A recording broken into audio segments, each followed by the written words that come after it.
Ladies and gentlemen, hello and welcome to my review of Dreadout 2. If you're new here, welcome. My name's Aiden, and we have the full playthrough of Dreadout 2 on the channel and all the other Dreadout games. If you're interested, if not, then thank you for watching the Dreadout 2 series. It was a blast to play. Now I'm down to give some final thoughts and opinions about it. There's like two ways to look at it: your experience playing the game and what you think of the game itself. Experience playing the game was super fun. There were some frustrating moments near the end, mainly. Um, but in general, I thought it was pretty fun, pretty spooky. I really enjoy the universe of Dreadout, so it was kind of a nice way to wrap up the game. I assume that's the last game because the next projects Digital Happiness has talked about have been a multiplayer game and sort of a Dark Souls like game. So I assume Dreadout's done. The story felt pretty done. It's like open ended, but like the plot points have been like tied up pretty well. Like they would have to like start a new thing, but you could make a new story with Linda still, just because it's such an expansive universe. But what do I think of the game itself as a game? I'm not a horror games expert by any means. I'm pretty new to the genre, and it's super fun experiencing these things. Um, I don't think it's a great game. I think it's a mixed bag. I don't want to diss it too hard. Um, it suffers a lot of it suffers some similar things to the previous Dreadout games and some new things. But unlike Dreadout 1, where I just have nostalgia glasses on and I love it, I'm a little more critical on this game just because I think Dreadout 1 was their flagship product, right? Well, this is, I feel like they should have improved a little bit more. But, okay, let's not get too critical. Let's start off with what I liked about the game. I really liked, first, it graphically looks better. And as with the past games, I think the ghosts and monsters look pretty good. The atmosphere is pretty solid, along with the environments. There are some fun ones. The only environment I didn't really like was the hotel, just because it felt like the same level over and over. But that is just what a hotel is. But every other environment was pretty fun. And probably my favorite thing about this game was the exploration. Um, So when we first started, I was a little skeptical of how the exploration would go, seeing how instead of doing like um the open world linear path they did with Dreadout 1, they kind of opened it up a bit more where you can travel to different locations. It's still linear in the sense of you have to go to certain places to do certain story stuff, but it is a bit more open, and I thought that would take away from the tension of the story, having this freedom.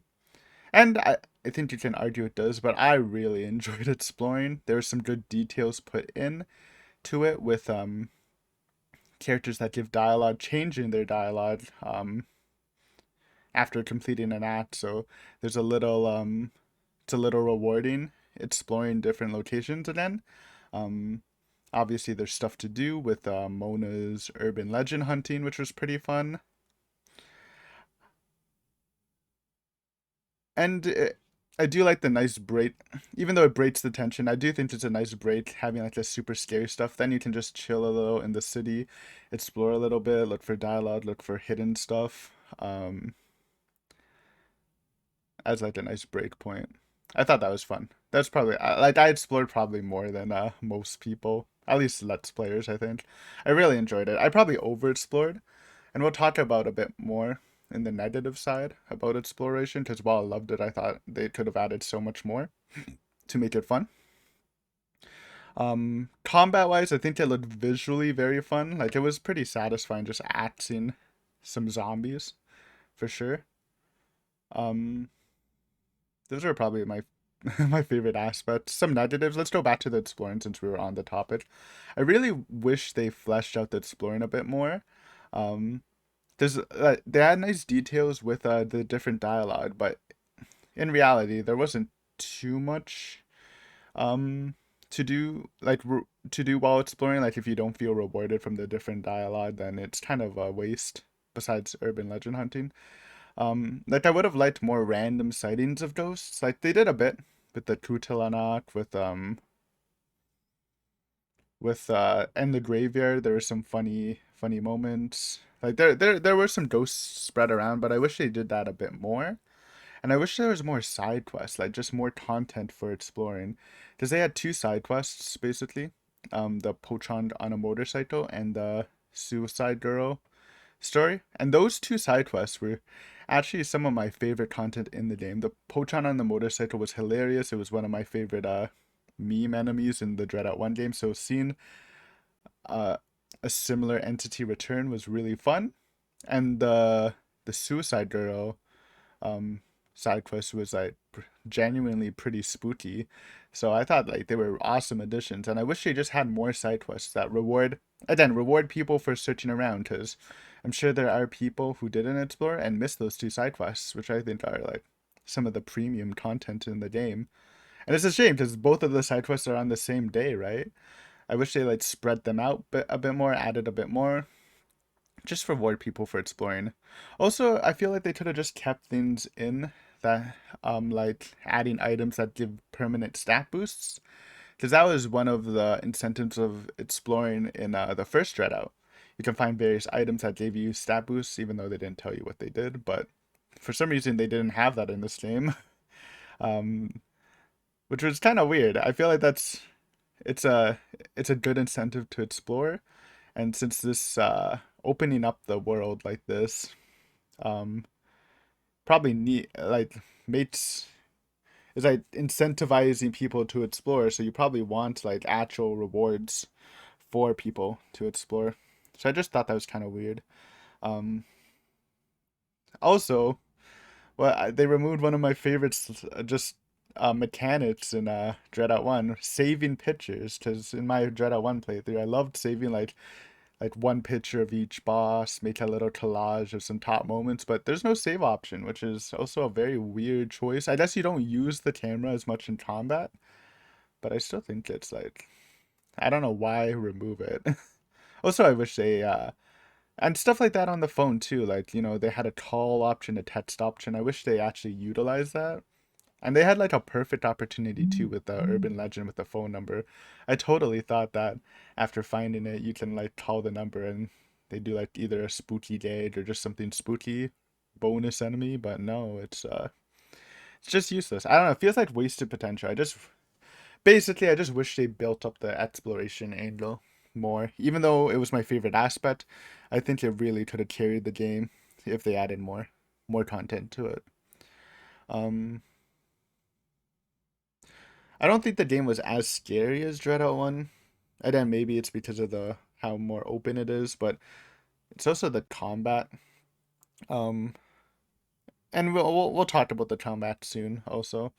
But I guess the feeling of just axing people while satisfying is less it's less tense than taking the photos. And then I think the combat in general is a bit simple. Now, I don't agree with some people that say it's a huge downgrade from the first game, just because I also think the first Dreadout game's combat is also pretty simple. Like I know in Dreadout 1 basically you're just taking pictures and you have to basically pace yourself properly because you slow down while taking pictures. That's basically it. And in Dreadout 2, basically you just stun with flashlight, go in, run away after, stun again. There's simple combats, they're not too intuitive. I think the camera's a little better, but it's not like a major difference. Sometimes it's a little janky, but yeah. Um, Gameplay wise, one of my least favorite aspects is the frustration levels. Now I'll admit I do get frustrated at games a little easy, but not to the point in Dreadout 1 and 2. Um, and it's always in the end too. It's just like a pattern of, I guess, trying to make the final encounter challenging, but it's just really annoying. Like actually in Keepers of the Dark, I thought the final boss was actually like pretty fair and actually pretty fun and spooky at the same time. But Dreadout 1 was kind of ridiculous. It had a bunch of mechanics that I didn't understand for the final fight, and I just kind of winged it.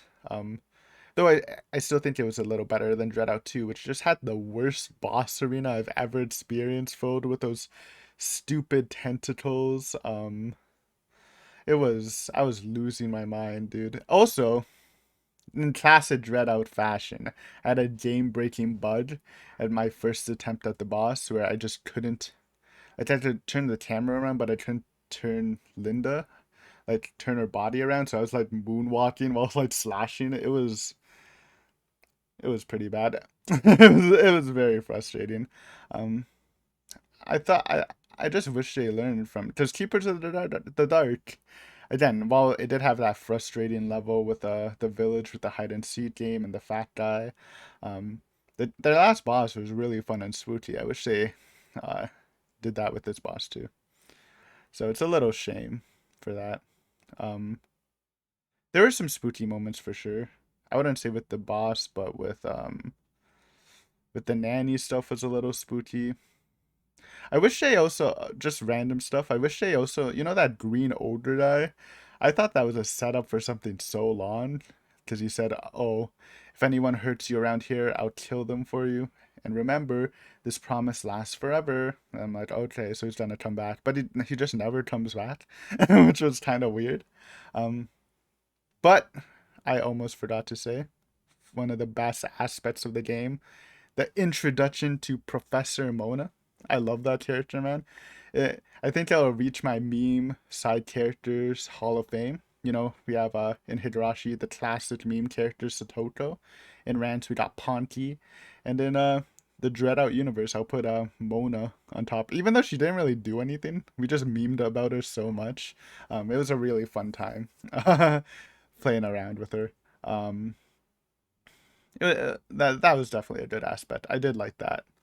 I did like they added a bit for the story wise. I did like how they filled in some of the blanks in Dreadout 1, which was kind of cool, showing what happened when Linda was knocked out, like how Donnie died, how Ira got possessed, um, Yan Yan still MIA, and I do like in the epilogue. While frustrating, I wish they did fix that issue they had, and it felt worse in this game than Dreadout 1, where you need like perfect angle pictures for puzzles sometimes, and this one was ridiculous. So, um, but it was nice to see the prologue. It's an epilogue, but it's actually just a prologue to the story, and seeing Ira, Shelly or Sally, I should say, Yan Yan, Donnie. That was a cute moment. The story itself, I think, was pretty good. Again, it's a little less cohesive because of the open worldness. But it was fun. Sister's motivation was kind of just generic villain, overthrow the odds sort of thing. But yeah, it was fine. Sister's boss fight was also just terrible. When I'm talking about the last boss, by the way, I'm talking about the snake fight. I know technically Sister's the last boss, and she was also like really dumb, but at least it wasn't like she wasn't killing you.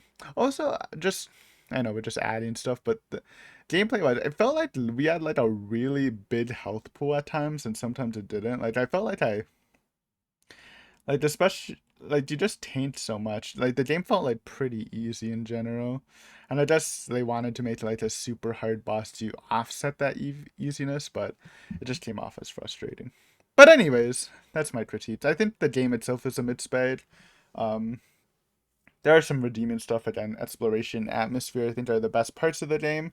Um, and the Indonesian ghost slash demon slash monster lore is also interesting. I love Southeast Asian folk tales in general, so it's definitely a good vibe there. I would recommend the game, by the way. I mean, I would recommend the Dreadout series. Again, it's close to my heart. If you're an experienced horror gamer, it might not be too impressive to you, but it was a fun time. But yeah, thank you for watching. Again, if you're new here, all the Dreadouts on the channel. Uh, we'll probably play the Dark Souls Dreadout game whenever that comes out. I assume it's like in a year or two, so no rush for that. If Dreadout 3 ever comes out, I will definitely be playing it. If the channel's still up and running by then, I feel like that would also be a long time. And you know, we are in the middle of horror month if you're watching this currently, so we still have some horror gaming to go through. And even if you're watching this after horror month, there's a bunch of horror games already on the channel. But, there might be a bonus series here and there for some spooky games if you're into that stuff. So, yeah. Plus, we have other stuff on the channel, but just talking about horror, since this is a horror series review, game review, whatever. But yeah, thank you for watching. Hopefully you enjoyed. Peace.